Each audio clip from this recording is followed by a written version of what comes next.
भाजपा, बसपा और एआईएमआईएम एक ही सिक्के के दो पहलू। सांसद दरोगा प्रसाद सरोज का बड़ा हमला, बोली सियासत में मचा हड़कंप। आजमगढ़ के लालगंज क्षेत्र से दरोगा प्रसाद सरोज ने एक प्रेस वार्ता के दौरान सत्ताधारी दल पर जोरदार हमला बोलते हुए बड़ा बयान दिया। उन्होंने कहा कि भारतीय जनता पार्टी, बहुजन समाज पार्टी और एआईएमआईएम, ये तीनों दल एक ही सिक्के के दो पहलू हैं, जो धर्म और जाति की राजनीति कर देश को कमजोर कर रहे हैं। सांसद ने सीधे तौर पर असदुद्दीन ओवैसी की पार्टी पर भी निशाना साधते हुए कहा कि इन दलों की राजनीति समाज को बांटने वाली है। उन्होंने आरोप लगाया कि भाजपा सरकार जनप्रतिनिधियों के साथ खुला भेदभाव कर रही है। सत्ता पक्ष के सांसदों और विधायकों को विशेष फंड दिया जा रहा है, जबकि विपक्षी जनप्रतिनिधियों को केवल तय वार्षिक राशि तक ही सीमित रखा जा रहा है।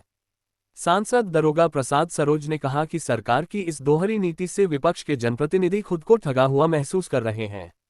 उन्होंने आगे कहा कि किसान, गरीब और आम जनता भाजपा सरकार की नीतियों से सबसे ज्यादा प्रभावित और परेशान है। इस बयान के बाद राजनीतिक गलियारों में हलचल तेज हो गई है और आने वाले चुनावी माहौल में इस बयान के दूरगामी असर की चर्चा शुरू हो गई है। आइए सुनते हैं लालगंज के सांसद दरोगा प्रसाद सरोज ने क्या कुछ कहा। इसके पहले ताज़ा तरीन खबरों के लिए जनहितकारी न्यूज़ 24 को सब्सक्राइब, लाइक और शेयर ज़रूर करें। तो धन्यवाद गुरुजी, बड़ा अच्छा सवाल आपने किया है। जहाँ तक भाजपा और बसपा की बात अगर आप कर रहे हैं, मैं सबकी बात कर रहा हूँ, चाहे भाजपा हो, चाहे बसपा हो, चाहे भीम आर्मी हो,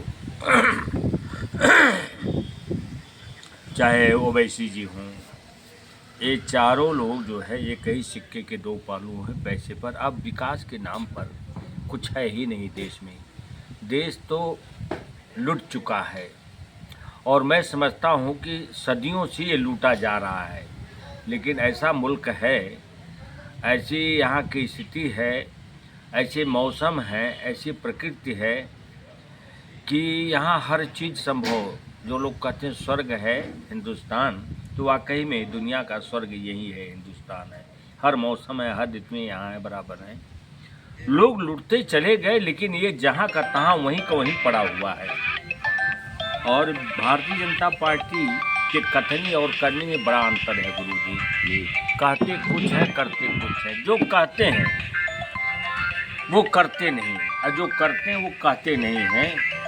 एक मैं छोटा सी बात बता दूं, जैसे कोई गाड़ी किसी गांव में जा रही हो, कुछ कुत्ता होते हैं गांव में, भौंकते हुए जाते हैं और फिर जा कर के वहाँ पहुँचते हैं तो सूंघ करके फिर लौट जाते हैं। यही हाल है भारतीय जनता पार्टी को। उठाएगी बहुत, पेपर पर आप देखेंगे कि तमाम विकास हो गया, लोगों को नौकरी मिल गई, सारी व्यवस्था हो गई, लोगों को 80 करोड़ लोगों को अन्न खिला रहे हैं, सबको मने संपन्न बना रहे हैं, बेरोजगारों को रोजगार दे रहे हैं। मैं वहाँ नहीं जाना चाहता, बहुत लंबी हो जाएगी, मेरे पास समय भी नहीं है।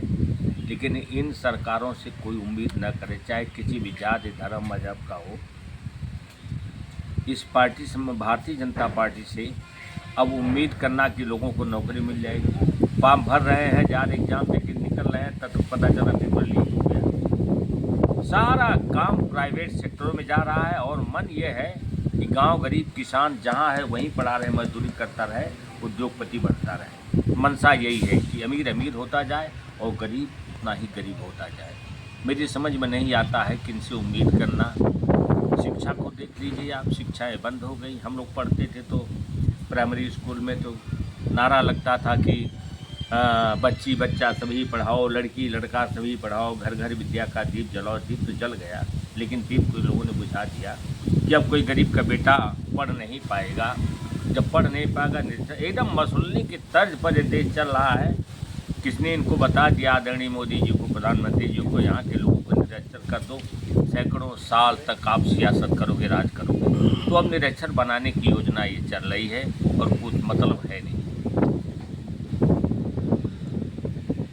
सर, ये जैसे लालगंज में आपके द्वारा जो विकास कार्य और लोगों के लिए जो सुविधाएं दी जा रही हैं, इसके बारे में थोड़ा सा गुरुजी, मैं कौन सा विकास कर पाऊंगा? जब सरकार नहीं करे तो मैं कौन सा विकास करूंगा? आप बता दो। 5 करोड़ रुपया हम लोगों को मिलता है, जीएसटी भी काट लेते हैं। अब 5 करोड़ में 5 विधानसभा ये दे रहे हैं।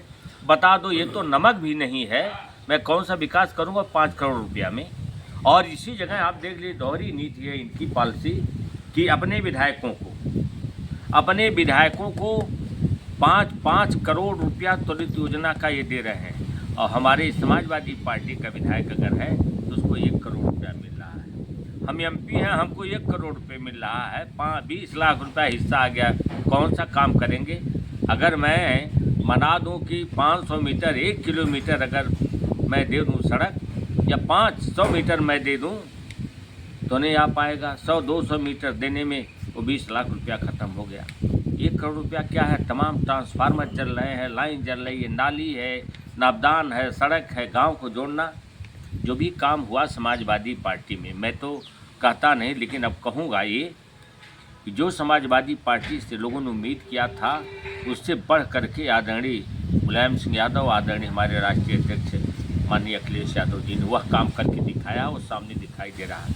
इनका कोई काम ही नहीं दिखाई दे रहा, तमाम काम दे रहे हैं, तमाम योजना है, तमाम विकास कर रहे हैं, लेकिन कोई विकास का कोई कार्य मेरे सामने आज तक आया नहीं। और मैं तो आपको ये बताऊंगा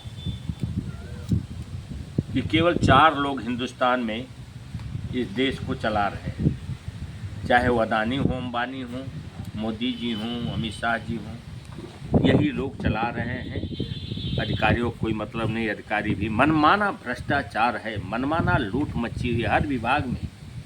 कहीं कोई जगह नहीं है कि लूट से कोई जगह बच गई हो, तो लूट तो मची हुई है। और अगर हम बोलते हैं तो हमारे पीछे ईडी, और वो बोलते हैं या वो जो करते हैं उनके पीछे कुछ नहीं। 100 अपराध करके जाइए, गाय मार करके चले जाइए, यहाँ अपराधी होंगे, और पार्टी में शामिल हो जाइए तो अपराधी ख़त्म, अपराध आपका ख़त्म है, सब मुक्त हो गए हैं। अब तो ज़बरदस्ती बनाया जा रहा है कि आओ मेरी पार्टी में आओ, नहीं तो तुम्हारे पीछे हम लगा देंगे। तो ये तो कहानी है, क्या कहा जाए, उम्मीद नहीं है। हम लोग भी ये है कि इससे अच्छा तो इस राजनीति से हट करके गांव में खेती की जाए। अब जानते हैं, अब निशाना इनका है कि नहीं, इस हिंदुस्तान की जो ज़मीन है इसको खरीद दिया है, टोटल उद्योगपतियों को दे दिया जाए, यही है गुरु जी। तो ये माना जाए कि ये सत्ता पक्ष के विधायकों और विपक्ष के विधायकों या सांसदों के साथ दोहरी नीति अपना रहे हैं। दोहरी नीति ही है। आप बता दो, हम सांसद हैं, एक सड़क नहीं ले आ सकते, 2 किलोमीटर 4 किलोमीटर की सड़क, तो मतलब क्या बैठते हैं, केवल सदन में बैठते हैं तनख्वाह लेने के लिए। और इतनी तनख्वाह भी है कि अगर मैं घूमूं, बीमार है, लाचार है, मजबूर है, कहीं कुछ हो गया है, दिक्कत है, तो हम दे नहीं सकते उसमें से। कितना मिलता है हम लोगों को, उसी जगह एक एमपी को 500-500 करोड़, हजार करोड़ रुपया मिला सड़क का। और अगर हम एक सड़क बनवा दें और क्वेश्चन प्रस्तुत कर दें, सवाल तो होना नहीं है, 10 बार जांच उसकी होगी, होना नहीं, कुछ नहीं होना है। अभी हाल में आपने लोकसभा में कई मुद्दे उठाए हैं। नहीं, मुद्दा तो हमने उठाया गुरुजी, तमाम मुद्दे हैं। इतना बड़ा धर्मस्थली है, आप समझिए भेदली घाट से ले करके निजामबाद होते, जहाँ गुरु नानक जी जो है वहाँ उनका पादुका रखा हुआ है, दुर्वासा ऋषि हैं, चंद्रमा ऋषि हैं, और दत्तात्रेय हैं, ये सारे लोग हैं महर्षियों की। वो सड़क आज तक जो है, आज तक कितनी बार सवाल उठाया, आज तक बना नहीं बनी। मैंने अगर चले जाएं आप तो दिन भर लग जाएगा आपको जाने में, और कितनी भी अच्छी गाड़ी हो तो मुझे समझ में आ रहा है कि आजमगढ़ जाते जाते कुछ नट बोल्ट उसका टूट ही जाएगा। यही स्थिति है, उसको बनाना नहीं है। रेलवे का मैंने उठाया था, रेलवे है बता दिया, उड़िया से जोड़ने का कोई औचित्य है? वाराणसी से अगर जोड़ दिया गया होता, हमने सवाल उठाया उसमें, और चल रहा है प्रोसेस, तो वहाँ से बड़े सीधे डायरेक्ट लालगंज होते हुए 8-10 तहसीलें पड़ रही हैं, हाईवे से सटा हुआ। रेलवे जब जाएगी तो उद्योग के धंधे भी तो मिलेंगे, उद्योग मिलेंगे, लेकिन ले जा रहे वहाँ कहाँ से, किधर से ले जा रहे हैं, किधर से नहीं। 4 बार सर्वे हुआ, लेकिन कोई मतलब नहीं है उसका। हम लोग तो सवाल उठाते हैं, सारा सवाल उठाते हैं, माननीय हमारे राष्ट्रीय अध्यक्ष जी उठाते हैं, लेकिन अमल कितना हो रहा है यह देखना पड़ेगा। बदले की भावना से विपक्ष है, विपक्ष मुद्दा रखता है, आप उसको करिए, उठाइए, रखिए, लीजिए, करने लायक हो तो दिखा दीजिए ना। आप बताओगे नहीं, कुछ नहीं करोगे, अपने मनमाना जो चाहोगे वो बोलते जाओगे, हम लोग सुनते हैं। दुनिया के इतिहास में अभी 90-95% कहीं वोटिंग नहीं, जब प्रधानी में नहीं हो रही है, और आप देख लीजिए बंगाल में 90 से लेकर 95% तक वोटिंग हुई है, मतदान हुआ है। ये क्या है? तो ये सब सारी चीज़ें हैं, जनता सब देख रही है। ठीक सर।